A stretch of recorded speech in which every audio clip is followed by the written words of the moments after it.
I would challenge anybody to do a secular music fast for 30 days. So here is how that challenge went.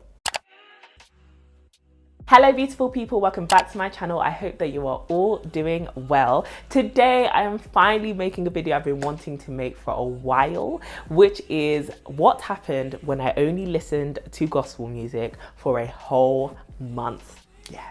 So if you've been listening to any of the videos I've made about the things that I'm loving at the moment, loving to listen, loving to watch, then you know I am a big fan of The Basement by Tim Ross. But you also know I'm a big fan of Jackie Hill Perry. I literally love listening to these two people and these two kind of podcasts that they create for spiritual advice, maturity, wisdom, just to hear the musings of great thinkers. And literally when I saw that Jackie Hill Perry would be a guest on the podcast, The Basement podcast with Tim Ross, I was like, yeah, I'm about to listen to this and take notes. And it was so interesting that as I was listening to the episode, Jackie Hill Perry brought up something. I would challenge anybody to do a secular music fast for 30 days. And in that time, listen to gospel, listen to worship, listen to CCM, Hillsong Bethel, I don't care. Listen to the people and be asking God to renew your mind. And I guarantee you, after a month, you will see a shift in your life with God. I guarantee you. That's it. And honestly, this thing rocked my whole world. So let's backpedal a little bit. The reason why I wanted to take up this challenge was obviously I love these two people on the podcast, but just because someone sets you a challenge on a podcast doesn't mean you're going to alter your entire life to do it. But if you've watched other videos where I'm talking about spiritual maturity and the journey that I'm currently on, my glowing and growing journey, then you will know there are certain convictions that I have had as I have been trying to develop and grow, not only as a Christian, but also as a person. And one of the big things that has been sat on my heart and in my mind has been, and this has been for years, has been listening to secular music. Now, when I say secular, I really mean the music that we're probably all used to, which, you know, music about life, music around sex, relationship, music around lifestyle, you know, but it's not necessarily about God and our relationship with Him.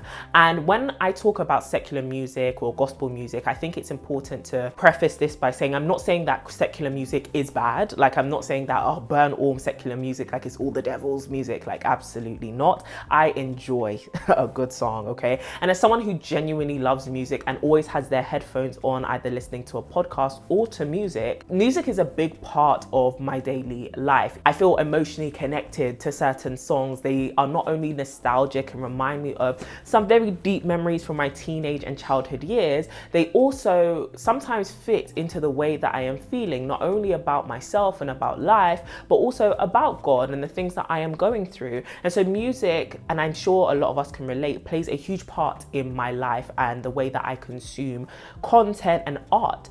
And I was starting to get convictions a good couple years ago surrounding my music consumption and how it was affecting me. But I found it very interesting to notice in myself that every time I tried to only listen to gospel music, and we'll get into the benefits of that and why that would even be appealing in a minute, but every time I had set myself that challenge, I had always struggled to let go of listening to secular music. I would delete all the songs, you know, that I had liked on Spotify, and I would go through a couple weeks or a couple days of just listening to gospel music, and then I would find myself kind of craving to hear a certain song or a certain beat, and I'd find my way going back to the music that I'd always known, especially music that I associated with like my teenage years and like the things that I would reminisce on, or like you and your friends would be talking, you'll be like, oh my gosh, yeah, that song by that artist, and you'll go and listen, and suddenly it's on rotation, and now it's in your saved playlist, and now you got to add a couple extra bits and bobs to the playlist to make it a whole mood. I was struggling, and I find that element of struggling to let something go really interesting, especially considering that in the podcast she prompted us to pray one prayer, which was to ask God to illuminate to us or confront any idols in our hearts. And if you've been watching any of my videos or vlogs, then you would know that I had been reading Leviticus and Numbers and just the Old Testament, and one thing that's heavily confronted is this idea of like idol worship and saying goodbye to false gods, especially in the old life that you're leaving behind, especially in the case of the children of Israel, as they were leaving Egypt to go to the promised land. And oftentimes we think idols are, you know, these bronze statues and, you know, big monuments that are dedicated to people or gods or animals or whatever. And we think, oh, that would never be me. I'd never worship or bow down to a statue, you know. But idols can take place in our hearts. We can worship things which are not God, and we can go to them for comfort, go to them for excitement, go to them for a fulfillment, which we really should be looking to God for. And I think one thing that helps you notice if something has become an idol in your life, or someone has become an idol in your life, is see how you respond to the idea of letting it go. And I have been struggling to let go of, you know, my non-gospel songs. And I was thinking, maybe this could be an idol. So because I honor and love these two people and really like are inspired by them, I decided that this would be a great challenge to take on. So actually doing the challenge, let's talk about the logistics, if you will. What I decided to do was to go on Spotify and search for different playlists which only contained gospel music, and only listen to those playlists on rotation for a month. Thank you to every single person who creates lit playlists on Spotify. I'm sure without you, I wouldn't have been able to do this, because I was able to find a whole range of music which I wouldn't have found before. And honestly, that was one of the big fears that I had going into this challenge, that after you get past the praise and worship songs that you're used to listening to in church, what is there, you know? And I think this is something that can be challenging. Oftentimes you think to yourself, but gospel music is boring. And I think we have to contend with that question in itself, or that fear in itself, which is gospel music boring, or have our appetites so been shaped by secular music that music that just glorifies God, or music that just talks about our relationship with God, seems boring? We feel like we want something extra. But then also on the other side of that kind of makes that complaint valid. Sometimes we can feel like, and maybe we've seen, that Christian music or gospel music lacks creativity, that a lot of things just sound the same, or they feel very cliche, and it's like you're looking for music that may actually relate to your current circumstance and your current situation, but you can't find that. But I think those two things can be true, in the sense that yes, the music may need to be more creative, but also maybe we need to be more creative in looking for good music, or looking for music which may be to our particular style preference, genre. For example, like I listen to a lot of Afrobeat. Shout out to Wizkid, Burna, and all of them, man. I really love a good Afro beats. Being a child of the diaspora, it just reminds me of my roots, my heritage. But also Afro beats is going global, so you already know what I'm talking about in terms of the beats, the bass, the drums, the ability to dance to the music. And sometimes when you find Christian alternatives to that, it can feel a bit like,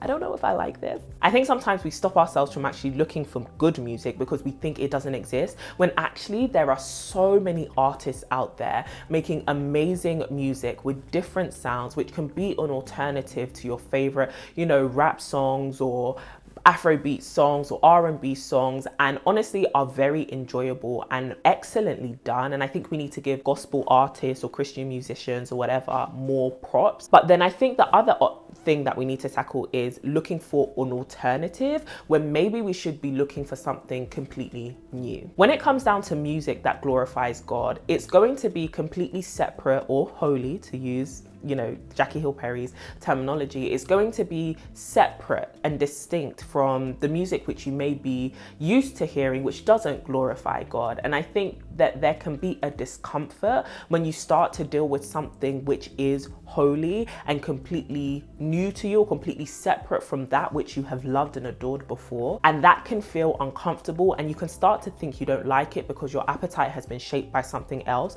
And so the taste of this thing, though it may be good for you and though you may like it at first, doesn't really satisfy the cravings which you have developed over time, having been, you know, used to consuming a particular style of music, a particular style of lyrics. And I think that also brings us to another thing, which is adjusting to being more conscious about what it is you are actually listening to, and more importantly, what you are meditating on.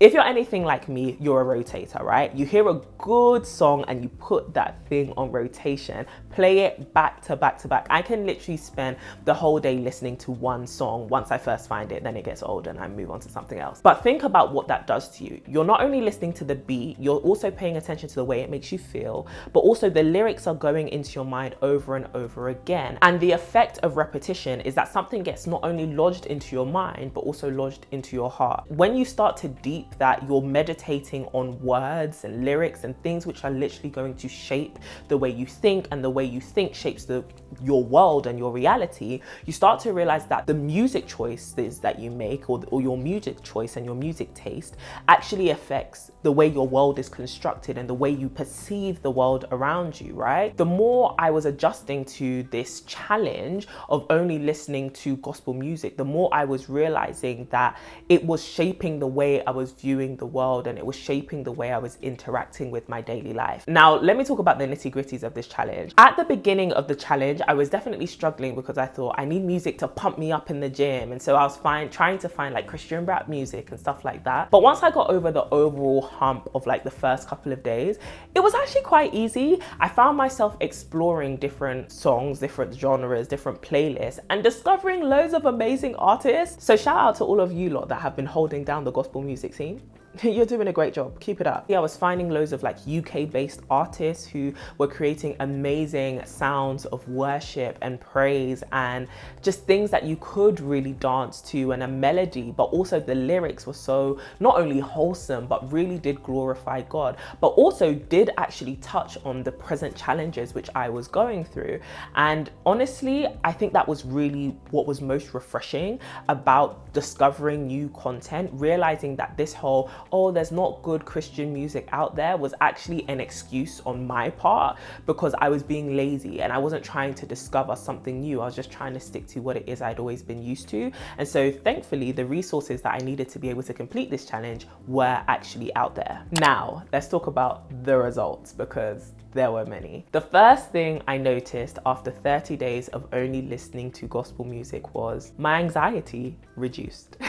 Now, if you have watched any of my videos before, then you know I have actually like struggled with anxious thoughts, racing thoughts, panic attacks, like just a lot of anxiety, especially concerning the future, and dealing with like worried and anxious thoughts concerning all the things that I have to do, feeling overwhelmed, feeling like I need to plan to like make this amazing life happen. And I think this is also linked somewhat to idolatry and the things that we hold in such high esteem and almost idolize, not just necessarily people and artists and being addicted to their music, but also the content of that music and what it makes us fix our focus on. Because I think one thing you have to notice about worship as a concept is that it causes you to fix your attention, fix your gaze, fix your affection in one direction. Yes, I'm a rapper. So you can idolize certain things by fixing so much of your attention on it. And one thing that music makes you do is it almost forces your mind, body and soul to fix its attention on something, whether it be money, you know, songs that glorify money and that glamorous, luxurious life, or, you know, the idea of success and, you know, being on top and ahead of everybody else and wanting to be that person who's unstoppable, who can't be confronted, who, you know, is that girl, you know, that bee. Or if it's music that makes you meditate on sex and lustful thoughts and paying attention to your own fleshly desires and what you want someone to do with you, or you want to do to someone else, if we're going to keep it real. Music makes you focus on these things, and oftentimes when you meditate and you fix your attention on these things, not only do they become idols, they also shape the things that you are actually worried about. So if you're constantly thinking about, well, I need to be ahead of everyone, what happens when you start to feel like you might actually be behind or something fails, and suddenly your anxieties and your worries are amplified because all you have to compare your worry or your present reality to is the music you've been listening to. And then you realize you're not as rich as Beyonce, or you're not as rich as Jay-Z, you know, or you're not as desired as this person. Yeah, you're not doing good enough, basically. You can't do the whole lifestyle thing. And I think it's important to pay attention to what the music you're constantly listening to glorifies, and whatever you glorify sets a standard for you, right? You become what you worship, you become what you're gazing on, you become what you're giving your attention. And if you're trying to develop in this direction, but you're constantly gazing in that direction, there's going to be contention. There is going to be a distance between who you want to be and who you presently are, right? And so allowing myself to reconcile that, okay, cool, I've got all these worries, I've got all of these desires, but what does God have to do with all of that? What is God's place in all of that? And I think idolatry naturally causes you to displace God from his rightful position. It makes you put something else in his position, whether it's, you know, your love of money, your love of success, your desire for success, and all of these things are human, or your own impatience or your own anger, your own experiences, or your love for a person. It causes you to put that on a pedestal and magnify that and put that on a throne and leave God out of the picture. And I think focusing on gospel music, it forced me to bring God into my daily life again and bring God into every moment of my life, right? My work. And just because of how often I listen to music, it just reminded me that, okay, was God got to say about this? What part does God play in this? And it allowed me to fix my gaze on Jesus and his relationship with me and what he tells me to do and what he provides for me, and actually find a saving grace when I found myself worrying. You know, if I can recite to myself lyrics that remind me of just how faithful God is and just how much he keeps his promises and just how beautiful he is, and how I can set my gaze upon him and find that my path is illuminated, I then found my anxieties kind of beginning to dwindle, because I wasn't focused on how far I was from where I wanted to be. I was focused on how good he is and the fact that he actually cares for me and he loves me. And that's actually enough. And every step of the way he's with me, so I can just continue to take steps. And I don't need to be overwhelmed about the fact that I'm so far off from where I want to be. But also there is somebody who can satisfy me because of how amazing they are. So I don't need to think about all the things that I don't have but still desire, i.e., you know, a particular amount of money or sex or whatever that is. And I think that helps you to stay on a path of purity. I think a lot of us, when we think of purity, I'm not just talking about sex, but I'm talking about even being pure in heart and pure in thought. And I think a lot of us are struggling with purity because we're trying our best not to do something, right? Not to fall into temptation, not to sin, but we're forgetting that purity is a fruit of doing something, which is actually gazing on, beholding, and becoming like Jesus, right? And causing our attention to be so focused on him, the one who is holy and the one who is perfect, and allowing ourselves to be shaped and become more like him. That's what produces purity, not doing something, but actually doing something, which is worshiping, beholding, having faith. And that's what it was allowing me to do. I know this whole thing started about anxiety, but that's where my thoughts were going. My anxiety was often because I felt like I was lacking a lot and I needed to make up those things in my own effort. But what only listening to gospel music taught me is Jesus is enough and he cares for me, and I can actually rest in that, and I don't have to worry because I'm meditating on all the things that I don't have and all the things that I do desire, and allowing that to hurry me up and allowing that to influence the way I viewed myself. And instead it allowed me to see who God was and viewing myself through him. And I think a thing that's kind of linked to that is literally I would wake up with a song in my heart. I actually started off listening to like Miranda Curtis, because that's the person who Jackie Hill Perry mentioned in the video, in the podcast episode, and I love Miranda Curtis. And literally I found this song by her called Amazing God, and it was the first time I'd ever heard it, and I don't know, the song just gripped me, and I played it on repeat for days, literally days. And I would wake up with that song in my heart, because again, when you meditate on something, you become like it, or it really does ingrain and embed in you. Literally, I would wake up with that song playing in my heart, like I could hear it. You know when you're singing a song in your own head, and I could hear it. And it was actually beautiful to wake up with a song that reminded me of just how amazing God was in my heart already. I didn't need to be pepped up by a prayer, didn't need to listen to a sermon, didn't even need to crack open a scripture, even though you should do all of those things. But there was something in my heart already testifying of the amazingness of God from the crack of dawn. And that to me, well, the crack of dawn, I'm making myself sound like I wake up real early. from the moment I woke up.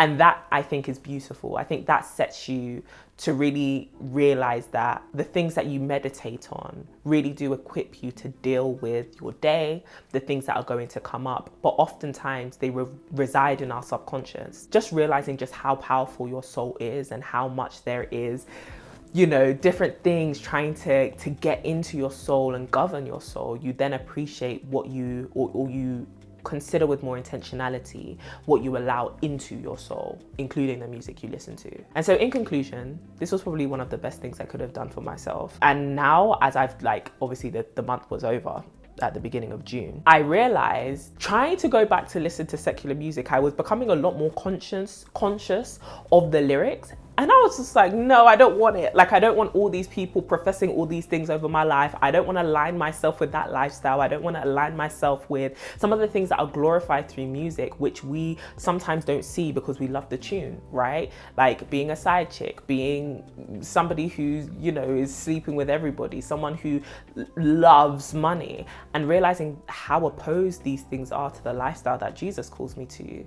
And really having to be honest with myself about, listen, if you become the things you meditate on, if you become what you behold, what are you beholding? And does this actually align with who you want to be? And so, yeah, I've kind of had to really take a step back from listening to these things on repeat. Now, trust me, if you see me, you know, shaking a leg at a party to a song that is, you know, saying Jesus, Jesus, Jesus, don't catch me on the sly. But I think there's one thing to hear, and then there's another thing to meditate on. And that's a big distinction. Hearing something on the radio whilst you're out or in a restaurant is one thing, but choosing to play something in your headphones and in your earphones and listen to that all the time is a different thing. And so, yeah, it's adjusted everything for me. And I hope that you maybe try it one day and let me know how you find it. Have you done the challenge? Do you only listen to gospel music now? Why is that? How are you finding that? Let me know in the comments. Chat to me, okay? And shout out to Tim Ross and Jackie Hill Perry. The things that you are doing are saving lives. Love you. God bless you. Keep it up.